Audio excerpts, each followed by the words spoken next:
আসসালামু আলাইকুম, সবাই কেমন আছেন? আশা করি ভালো আছেন। আমিও ভালো আছি। এখানে ডালটা ভালোভাবে ধুয়ে পরিষ্কার করে সেদ্ধ হওয়ার জন্য পরিমাণ মতো পানি নিয়ে এর ভিতরে একটা বোম্বাই মরিচ, সামান্য হলুদের গুঁড়ো আর স্বাদ মতো লবণ দিয়ে সেদ্ধ দিয়ে দিব। ডালটা সেদ্ধ হতে হতে আমার এখানে বাকি যে কাজকর্মগুলো আছে ওইগুলো আমি সেরে নিব। ডালটা বসিয়ে রেখে এখানে চিংড়ি মাছটা পরিষ্কার করে নিচ্ছি। এই চিংড়ি মাছগুলো একদম দেশি চিংড়ি, ফ্রেশ ছিল অনেক।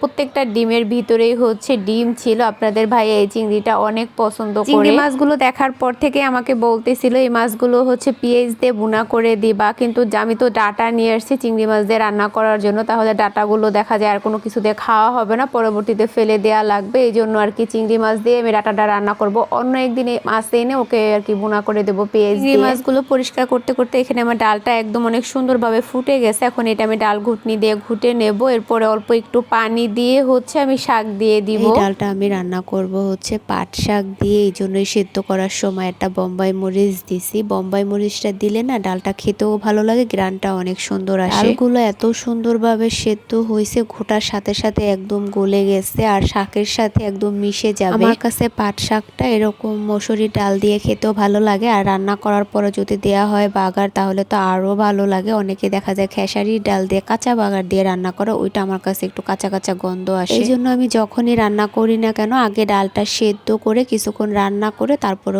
শাকটা দিয়ে পেঁয়াজ, তারপরে রসুন কুচি আর শুকনো মরিচ দিয়ে বাগার দিয়ে দিই। পানি দেওয়ার পর ডালটা কিছুক্ষণ জাল করে আমি শাকগুলো দিয়ে অল্প কিছু সময় রান্না করে এখন এখানে শুকনো মরিচ, রসুন কুচি, পেঁয়াজ কুচি দিয়ে ডালটা আমি বাগার দিয়ে নিচ্ছি। এটা দেওয়ার পর যদি বেশিক্ষণ জাল করি তাহলে শাকের কালারটা নষ্ট হয়ে যাবে, এই জন্য আমি অল্প কিছুক্ষণ রান্না করেই বাগার দিয়ে শাকের ডালটা রান্না করা কমপ্লিট করলাম। দেখতেও মাশাআল্লাহ অনেকটা সুন্দর হয়েছিল, খেতেও অনেকটা ভালো হয়েছিল। ভিডিওর ভয়েস ওভারটা দিয়েছি আমি খাওয়ার পরে, এই জন্য এত ভালো রিভিউ দিতে পারলাম। শাক ডালটা রান্না করে রেখে বাকি যে পাট শাকগুলো ছিল ওইগুলো আমি ওই বাগারের ভিতরে শুকনো মরিচ, রসুন, তারপরে পেঁয়াজ কুচি, কাঁচামরিচ কুচি, যা যা দেওয়া লাগবে সবকিছু দিয়ে ভালোভাবে এখানে শাকটা ভাজি করে নিচ্ছি। শাক ভাজিটা হয়ে যাবার পর আমি বাটির ভিতরে বেড়ে নিয়ে এখানে চিংড়ি মাছ আর ডাঁটার তরকারিটাও রান্না করে নিচ্ছি। তো পরিমাণ মতো তেল দিয়ে পেঁয়াজগুলো একটু ভেজে ওর ভিতরে আমি চিংড়ি মাছগুলো দিয়ে এখন সামান্য পরিমাণে একটু হলুদের গুঁড়ো আর লবণ দিয়ে চিংড়ি মাছটা একটু ভাজবো। চিংড়ি মাছগুলো আমি কিছুক্ষণ ভেজে নিয়ে ওর ভিতরে এখন আমি বাটা মশলা দিয়ে দিচ্ছি। এখানে টমেটো আর পেঁয়াজ আমি বেটে নিয়েছি, তারপরে আদা রসুন বাটা, হলুদের গুঁড়ো, মরিচের গুঁড়ো, স্বাদ মতো লবণ দিয়ে এটা এখন ভালোভাবে কষিয়ে নিব। মশলাটা কষানোর পরে উপরে তেলটা যখন ভেসে উঠছে ওই সময় আমি ডাটা আর আলুগুলো দিয়ে নিলাম। তো নরম তরকারি সেদ্ধ হতে বেশি সময় লাগবে না, কিন্তু আলুটা তো একটু সময় লাগবে, কিন্তু আমার মনে ছিল না আগে দিতে, এই জন্য আর কি একত্রে দিয়েই কষিয়ে নিলাম। কিছুক্ষণ কষানোর পরে আমি ঝোলের পানি দিয়ে দিচ্ছি। রান্না করতে করতে হঠাৎ জানালা দিয়ে আমি বাহিরের দিক তাকাইছি, তো আমাদের বিল্ডিং এর বরাবর এই বিল্ডিংটা, এই বিল্ডিং এর 4 তলায় একটা বাচ্চা জানালার সাইডে এসে আর কি খুব সুন্দর করে নাচতেছিল। অনেকটা সময় আমি একা একা দেখতেছিলাম, পরবর্তীতে মনে হলো যে আমি একটু ভিডিও করি, এই জন্য বিল্ডিংটা যেহেতু একটু দূরে তাই জুম করে আপনাদেরকে দেখালাম। অনেক সুন্দর করে অনেকটা সময় নিয়ে আর কি নাচতেছিল মেয়েটা, আমি খুব মনোযোগ সহকারে দেখতেছিলাম। নাচ দেখতে দেখতে এদিকে আমার তরকারিটাও রান্না করা হয়ে গেছে। মাশাআল্লাহ কালারটা অনেক সুন্দর আসছে। এখন আমি এখানে ধনিয়া পাতা দিয়ে তরকারিটা আমি নামিয়ে নিব। তরকারিটা নামিয়ে রেখে এখানে আমি কিছু শুটকি সেদ্ধ করে নিছি। গতকালকে যে শুটকির ভর্তাটা বানাইছি ওইটা খেয়ে আপনাদের ভাইয়ার মন ভরেনি, এই জন্য আজকে আবার দুপুরে বানাতে বলছিল, কিন্তু আমার বাসায় রসুন নেই। এই শুটকির ভর্তাটার ভিতরে যে পরিমাণ শুটকি নিতে হয় ওই পরিমাণ রসুন নিতে হয়, তাহলেই খেতে মজা হয়। রাত্রে বানিয়ে দিব।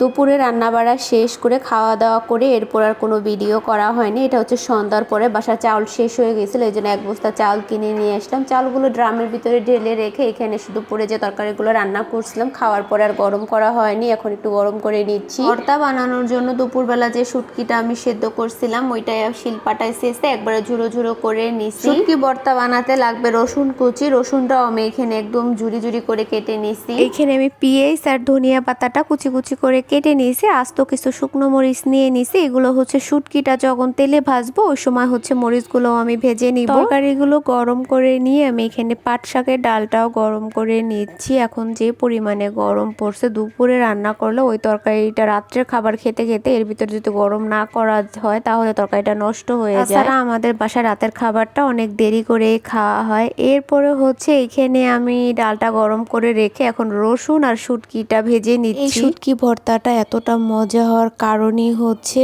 শুটকি আর রসুন কুচি একসাথে তেলের ভিতরে মুচমুচা করে ভেজে, কাঁচা পেঁয়াজ, ধনিয়া পাতা আর হচ্ছে সরিষার তেল, শুকনো মরিচ দেওয়া যদি ভর্তাটা মাখা হয় তাহলে গরম গরম ভাতের সাথে লোকমার ভিতরে একটু একটু করে দিয়ে খেতে যে কি মজা। এই স্বাদটা ভাষায় বলে প্রকাশ করার মতো না। ভর্তাটা আমার এখানে করা রেডি, দেখতেও যেমন লোভনীয় ছিল, খেতেও মাশাআল্লাহ অনেক মজা হয়েছিল। যদিও আমি পরের দিন দুপুরবেলা খাইছি, কারণ রাত্রে তো আমি ভাত খাই না। আর যে 2 দিনই ভর্তাটা বানানো হয়েছে রাত্রের বেলায় বানানো হয়েছিল। দিনেরটা আমার ভাগে হয়নি, কারণ আমি অল্প পরিমাণে বানাইছিলাম, আপনাদের ভাই একাই খেয়ে শেষ করে ফেলছে। এই জন্য আজকে একটু বেশি পরিমাণে বানাইছি যাতে আমি খেতে পারি। শুটকি ভর্তাটা রেডি করে রেখে এখানে আমার জন্য দুধটা গরম করে নিচ্ছি। আজকের ভিডিওটা এই পর্যন্ত, সকাল থেকে রাত পর্যন্ত যা যা করলাম সবকিছু শেয়ার করলাম। কেমন লাগলো কমেন্টে জানাবেন। ভালো থাকবেন, আল্লাহ হাফেজ।